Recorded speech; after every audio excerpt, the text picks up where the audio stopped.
Okay, hope this is working right. Hi, my name is Christopher Blake. I am your Muskogee Lodge Ceremonies Chairman. I'm the guy who makes the ceremonies run, gets them set up, gets together ceremonies teams, and is usually also doing the ceremonies. So, I'm going to get into my presentation. So, what is ceremonies?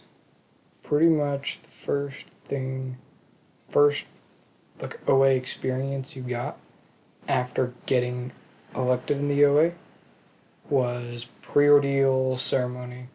You're all standing around the ceremony ring with all of your backpacks, everything you need to go sleep for the night, getting your first intro into the OA. How you got through the ordeal, big parts of that were ceremonies. So there's a few amounts and a few people that go into this. So first off, the 4 ceremonialists, Alangamats, which you're with throughout the day, you see them more than the ceremonialists, and then some helpers on the side, which you never see at all, but they're there. They do a great job. They're awesome. So each ceremonialist is a principal. It's not really acting per se, but I'll get into that later. The 4 principals being Alawatsukima, who is a chieftain, Nutiket, who is a guard, Mateu is like a medicine man, Kitchkanet is a guide. That is his role that he plays. He's guiding you most of the ceremonies. Yeah. So, when the fellowships get planned, the summer super fellowship, Dixie, NOAC, when all that gets set in stone, then we need ceremonies teams. So then I put out an email and put out a Google form, which I put a screenshot on here, introducing myself, sign up for ceremonies because we're cool, and I'll put together a nice list of people, and we'll start throwing together when we're going to do rehearsals.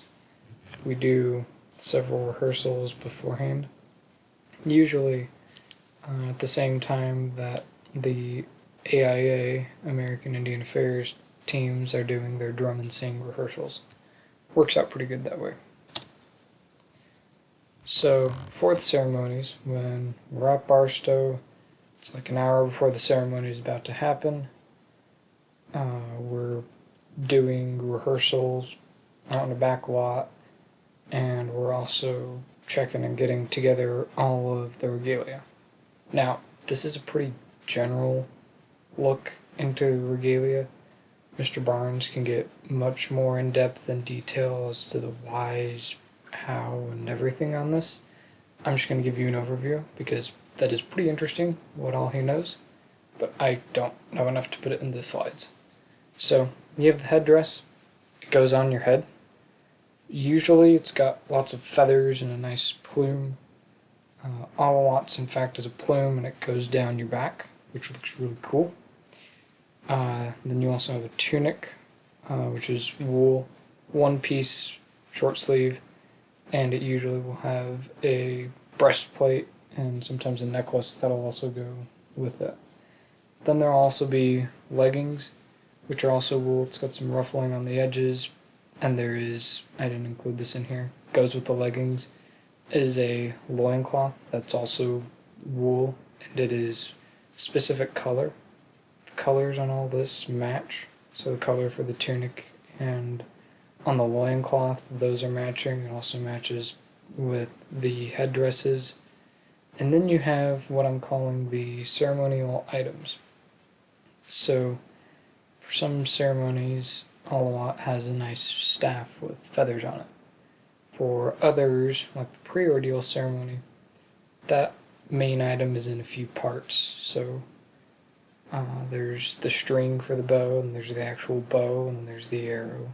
Alawat has the arrow and the Nutiket, and Mateu have the string and bow. Then those get put together, the bow gets strung, everyone tests the bow, and then Kitchener shoots the arrow, which is pretty neat. So during the ceremony, I briefly got to this before, we don't act. We're more embodying to the best of our ability what that principle is. And so this will come up a bit more as we see the regalia changes with females being able to do ceremonies. More of the embodying part comes into that.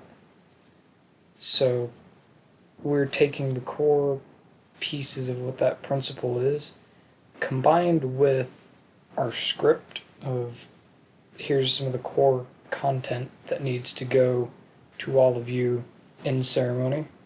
Taking all that, plus who the principal is, and embodying that and projecting that out to everyone that is in the ceremony. The script is just like, say this, sounds nice, it's got the content in it. What I've seen and heard with people who are very experienced in doing ceremonies is sometimes they'll forget out a line, but they know it so well, they know all the core content, they can easily move through it, easily get the tone of the ceremony and how it's supposed to be done. Even if they accidentally forget a line somewhere, they can easily recover from that because they know so much about that ceremonies. And I'm also going to reiterate, ceremonies is not acting. At least not in the acting you see as in Hollywood and big movies. It's not that. So for the ceremony to go to plan, to work right, we got to prepare. Prepare, prepare, prepare. Boy Scouts motto, be prepared. Preparation, pretty important. So everyone's got to know what they're doing. So I could stand here with my arms and my chest out, and I could have a really monotone voice, and I could read my slide verbatim. Preparation. Each ceremony has lots of preparation.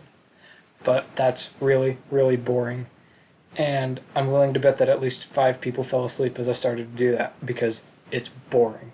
Nobody likes stuff like that. So, in addition to knowing our script and having the inflection to go along with that, we have all sorts of gestures. Not just flailing, though. We have like actual gestures that we do with that. Bow, holding the bow above our heads, displaying items, moving our hands and arms and ourselves to help project and get across pieces of the content. That's the first part of it once the ceremony team's together. Second is checking all the regalia.